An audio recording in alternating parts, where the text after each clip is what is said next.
Hello and welcome to Byjus Exam Prep IAS. Before we start with our today's analysis, a quick gentle reminder. Byjus Exam Prep IAS has already launched its official Telegram channel. If you have not yet joined the channel, please do join so that you get all the current affairs related updates. Let's get started and look into the first article. The first article says, what is the doctrine of pleasure? Let us try and understand what is this article all about.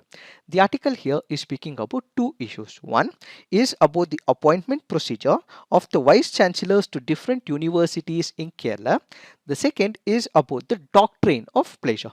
We will try and decipher what these two issues are under this discussion. First, we have to understand the concept of doctrine of pleasure. What is the origin of this concept? The pleasure doctrine is a concept derived from the English common law. So the doctrine of pleasure owes its origin to the common law. What exactly used to happen in England? We have the crown. We also have the civil servants as well. Whenever the civil servants are appointed to the government in England, they work under the pleasure of the crown. What does it mean? It means they do not have a fixed tenure. At the discretion of the crown, they would be removed from that particular position. So the historical rule of the common law says that if a public servant is appointed under the British crown, they would have no fixed tenure and he would hold his position at the absolute discretion of the crown. This is what was persisting in United Kingdom. Similar concept was imported into India, and where do we have it in the Indian Constitution? There are two important articles that we have to look at. One is what is called as Article 310 of the Indian Constitution. The other is Article 164 of the Indian Constitution. So when we are speaking about the doctrine of pleasure, in the present situation, we are speaking about the doctrine of pleasure of the governor and the president. When we speak about doctrine of the president and the governor, where is it present? It is present under Article 310 of the Indian Constitution. What does it say? Except as expressly provided by this Constitution, every person who is a member of defense service or of a civil service of the Union or of an all India service or holds any post connected with the defense or any civil post under the Union holds office during the pleasure of the president, and every person who is a member of civil service of a state or holds any civil post under a state holds office during the pleasure of the governor of the state. This article here is primarily focusing on the governor, so the emphasis is in reference to the pleasure of the governor of the state. This is one of the instance where we have the pleasure of the governor of the state mentioned under Article 310. Now we have to look at another article, which is 164 of 1, which says chief minister shall be appointed by the governor and the other ministers shall be appointed by the governor on the advice of the chief minister, and the ministers shall hold office during the pleasure of the governor. These are the two articles which make a mention of the pleasure of the governor. Now that we have understood the origin of this particular doctrine of pleasure, we will understand what are the issues that have been surfacing in Kerala. When we speak about the first issue, which is about the appointment of the vice chancellor, what is the issue right now in Kerala? We have what is called as the vice chancellors for the universities. We also have the chancellors for the entire state. This chancellor happens to be the governor. What exactly happens? There is a selecting committee. This selecting committee will have to select at least 2 to 3 names and ultimately give it to the chancellor. So it is the chancellor, who happens to be the governor, has multiple options before him, and he will select ultimately who will become the vice chancellor of that university. So according to the UGC rules, a selecting committee will have to give multiple options to the governor, who happens to be the chancellor for all the universities in Kerala. What is the present issue? Whenever you are speaking about a particular university, the governor should be given 2 or 3 options. Whoever is the best according to that particular options, he will select it, and ultimately that person would be appointed as the vice chancellor. But what is happening in Kerala in multiple universities? This selecting committee is just giving one name, and the governor is mandated to select only this name. So this means it is violating the UGC norms. According to UGC norms, they have to give him 2 to 3 options. The best will have to be selected by the governor. But if he is given only one name and the governor is asked to appoint only this person as the vice chancellor, it is violating the UGC rules, says the Supreme Court of India. So the Supreme Court of India said it is violating the UGC rules, and as a result, we have the governor who now goes on to say that all the appointments that have been previously made with respect to the vice chancellors for multiple other universities should be declared void and null. So he goes on to say that in the near future, whatever appointments have to be made, you cannot just give me one single name, but you will have to give me options as well. You have to give me the alternatives as well. Since you have not given me whatever appointment has been done in the past, that should also be declared void, says the governor. The minute this issue came out in picture, you had one of the ministers in the Kerala's cabinet who went on to voice his opinion against the governor. So this minister voices his opinion against the governor. So what does the governor do? The governor feels that this is an abuse against the constitutional office. The minister criticized the governor. So this is the criticism of the governor's constitutional position. So he goes on to say that he may withdraw the pleasure of the governor with respect to the ministers. So what does this mean? This means the governor goes on to say that this person who is appointed as the minister is a minister because he is under the pleasure of the governor. So the governor now says he will withdraw this particular pleasure, this power that is accorded, and ultimately it may come to a situation where the minister may not become the minister. So the governor goes on to say that you cannot abuse or you cannot criticize the constitutional office of the governor. Since you have done it, I will withdraw this particular power. That is the doctrine of pleasure of the governor. Now the question is this particular statement given by the governor, is it constitutionally right or wrong? The governor has made a statement, but is it constitutionally viable? This is where we have to look at multiple arguments. When you look at Article 164 of the Indian Constitution, what does it say? The Chief Minister shall be appointed by the Governor, and other ministers shall be appointed by the Governor on the advice of the Chief Minister. So if the governor is trying to withdraw this doctrine of pleasure of the governor, this is not right. Why? That is because Article 164 clearly says that whenever the governor is appointing one of the ministers, that is on the advice of the chief minister. So if a minister has to be removed, that will only be on the advice of the chief minister. The governor does not have any power whatsoever. This also has to be read with 163 of the Indian Constitution. What does 163 say? Article 163 says that the governor has to exercise all his functions at the aid and advice of the Council of Ministers headed by the Chief Minister.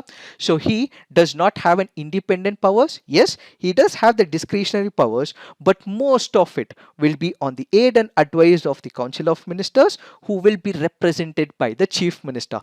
If the Chief Minister is not requesting for removal of a minister, then the governor does not have any power whatsoever to actually withdraw this pleasure with respect to the minister. In fact, the Supreme Court in the previous instances has also made it very clear that the governor cannot act independently other than the advice of the Council of Ministers. So withdrawing the pleasure from a minister is also executive function of the governor, but this is mandated on the advice of the chief minister.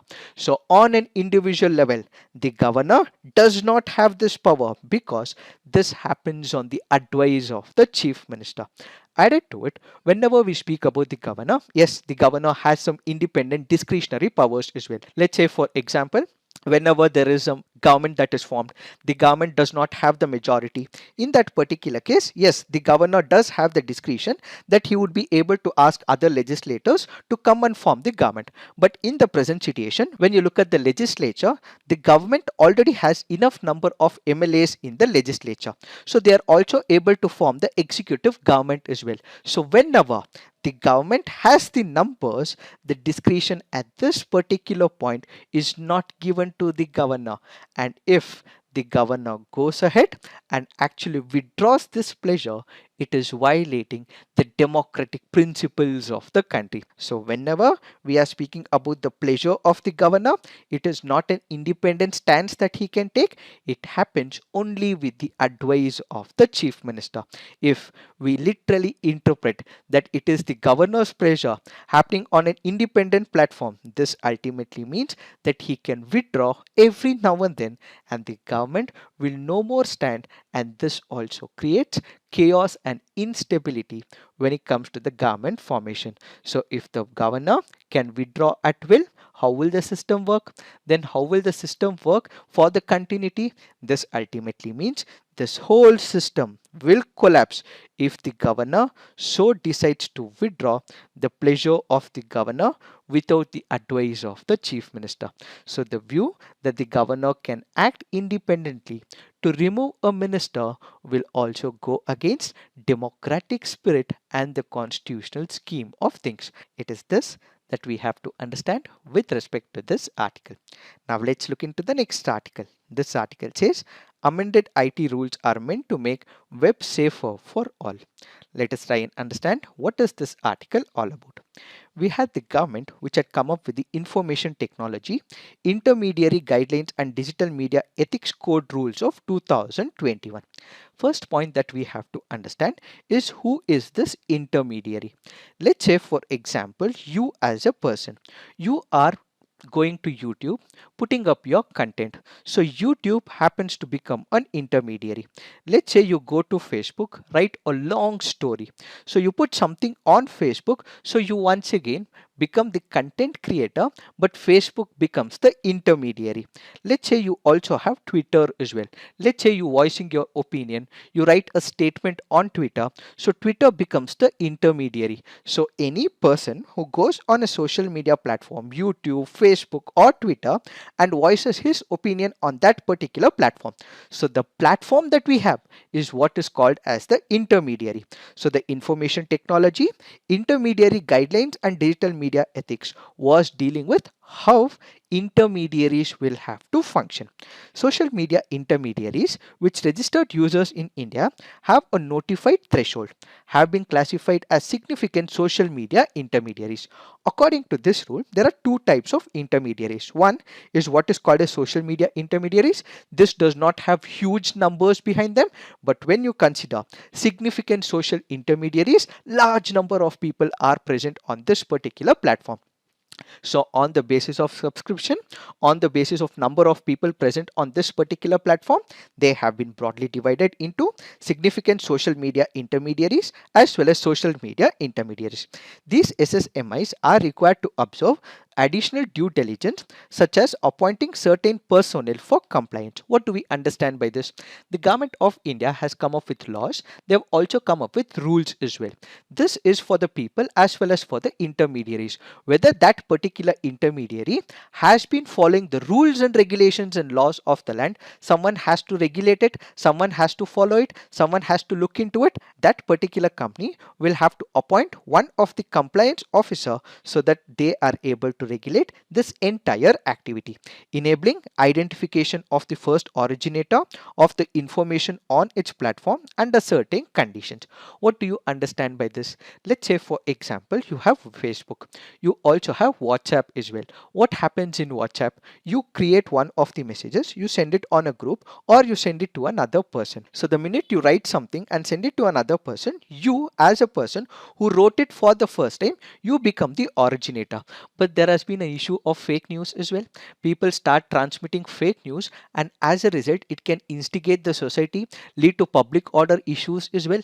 In order to make sure that this is regulated, to understand the original intention of the creator of the message, what these companies will have to do is to find out who was the first person who drafted that particular content. So if need be, if this particular content drafted by the user goes on to lead to law and order or public order issue, in that case, this particular company has to give information to the government who the originator of the content is, deploying technology based measures on a best effort basis to identify certain types of content.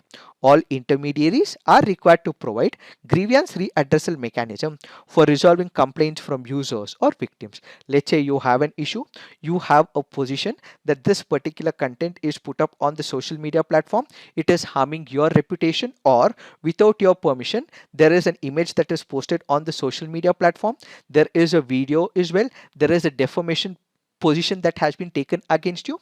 In all those cases, you put out your grievance to Facebook or to YouTube or to Twitter. At that particular moment, the grievance readdressal mechanism that has been within that particular company, they have to address it immediately within a particular time period. All these have been present under the Information Technology Intermediary Guidelines and Digital Media Ethics Code Rules of 2021. In a major amendment to these rules, the government has introduced Information Technology Intermediary Guidelines and Digital Media Ethics Code Amendment Rules of 2022.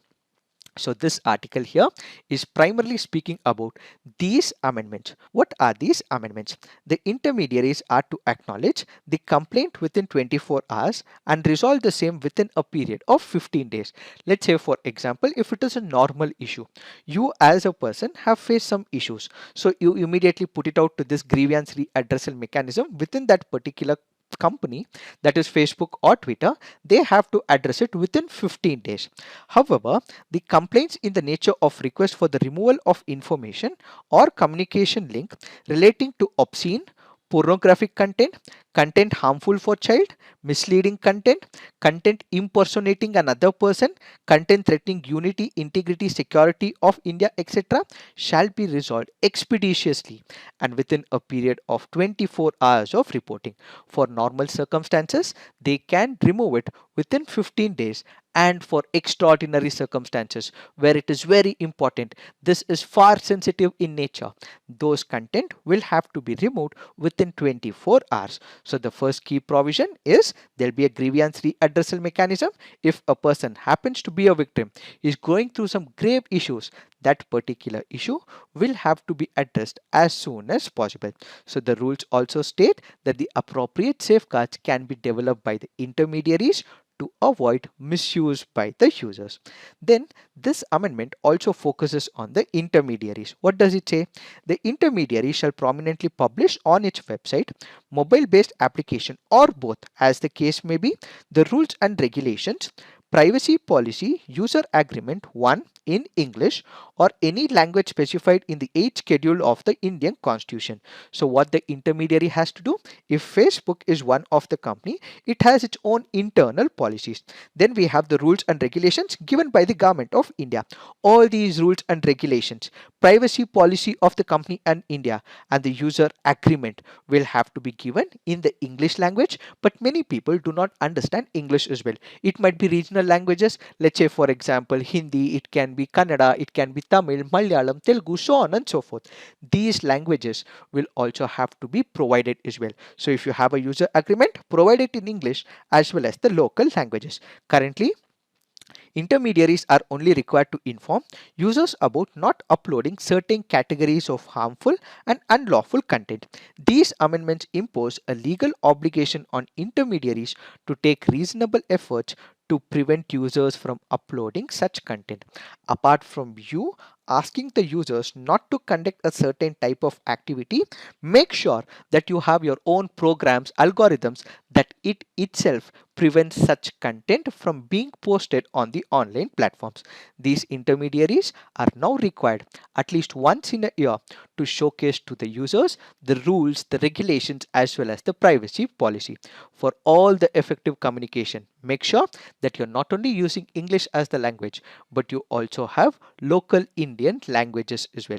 So the amendment requires all the intermediaries to respect the rights that have been guaranteed to the users under the constitution, and also include reasonable expectation of due diligence, privacy, transparency, while the intermediaries is watching what are the content that have been posted by this user. And finally, what we have is the grievance appellate committee. What is this grievance appellate committee?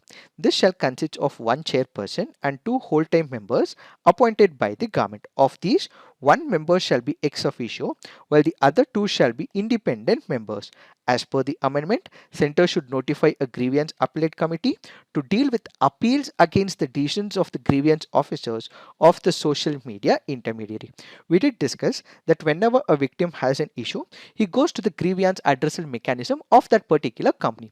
But the company has not responded properly. It has not deleted this particular post, has not deleted the obscene material within the required period of time. In that particular case, instead of going to the court on the first time, what the government has come up with is called as the grievance appellate committee. So if the grievance mechanism of the company is not providing the solution to that particular victim or the person, they can immediately go to this grievance appellate committee that will be appointed by the government of India. So within a period of 30 days, this person has to go to this appellate committee. Further, the notification has also said that this particular decision made by the grievance appellate committee is also binding on the social media companies, and whenever they are trying to resolve a particular case, everything will happen on an online dispute resolution.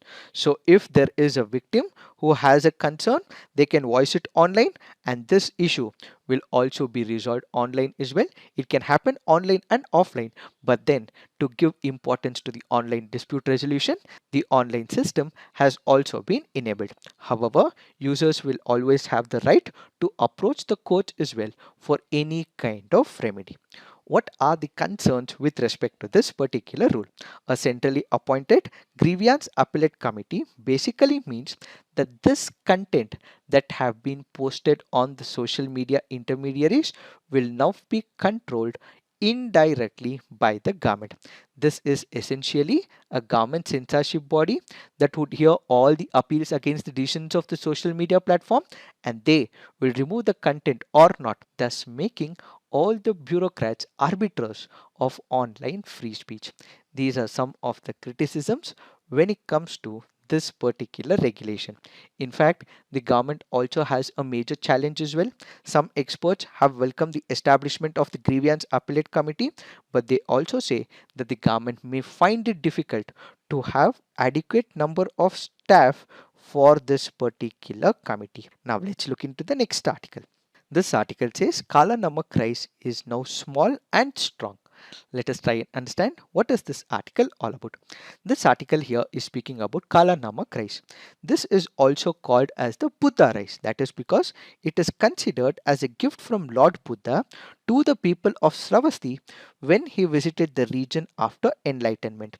It has its own aroma, it has its own taste as well, and this traditional variety of paddy with a black husk has a strong fragrance, which is why it is also called as Buddha rice. Where can we see this? Grown in about 11 districts of the Terai region of northeastern Uttar Pradesh and in Nepal. So remember, it is grown in the Terai belt of Uttar Pradesh bordering Nepal. Multiple districts like Siddharth Nagar, Sant Kabir Nagar, Maharanjganj, Basti, Gonda, Gorakhpur is where this particular crop is grown in. The traditional Kalanamak rice is also protected under the geographical indication tag. So remember, it has been given the GI tag. What are the benefits of this Kalanamak rice?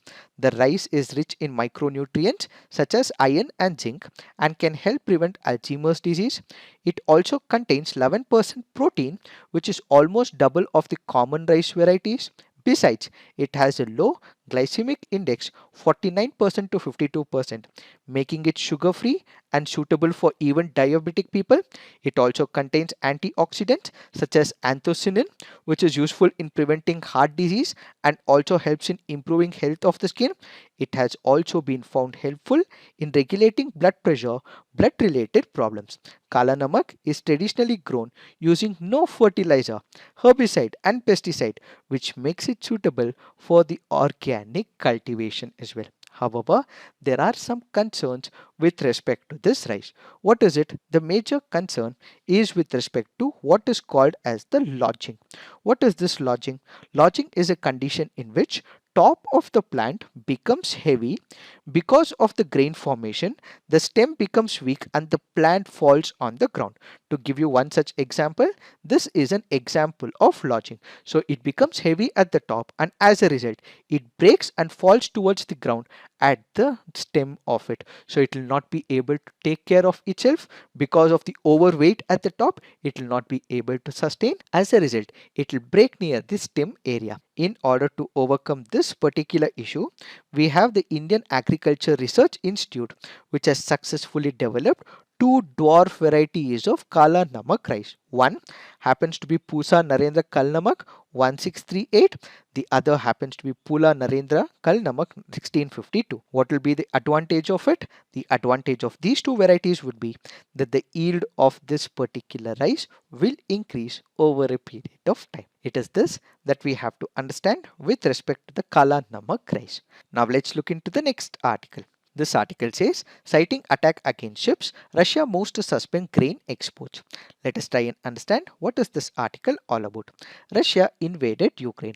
The minute this happened, there were two issues that surfaced. One is inflation. The other is the cost of the food prices immediately skyrocketed. Why? That is because Russia and Ukraine were exporting wheat. They were also exporting sunflower. They were also exporting fertilizers from Ukraine and Russia to multiple countries. Since they were engaged in war, all these items were stuck at their ports and ultimately they were not able to export wheat and multiple other crops as well. So all those countries which were making imports, for example Egypt, a number of foreign countries, African countries, had to bear the suffering. So what did the United Nations do? United Nations came up with an initiative called as the Black Sea Grain Initiative.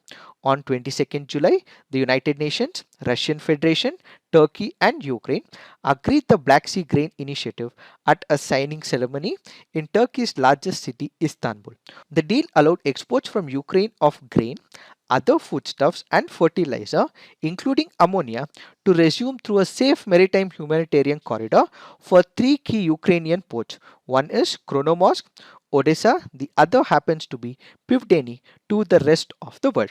So according to this agreement that Russia had accepted, Ukraine had accepted, what they will open up is some of the ports so that exports can be done from these ports to multiple other countries world over.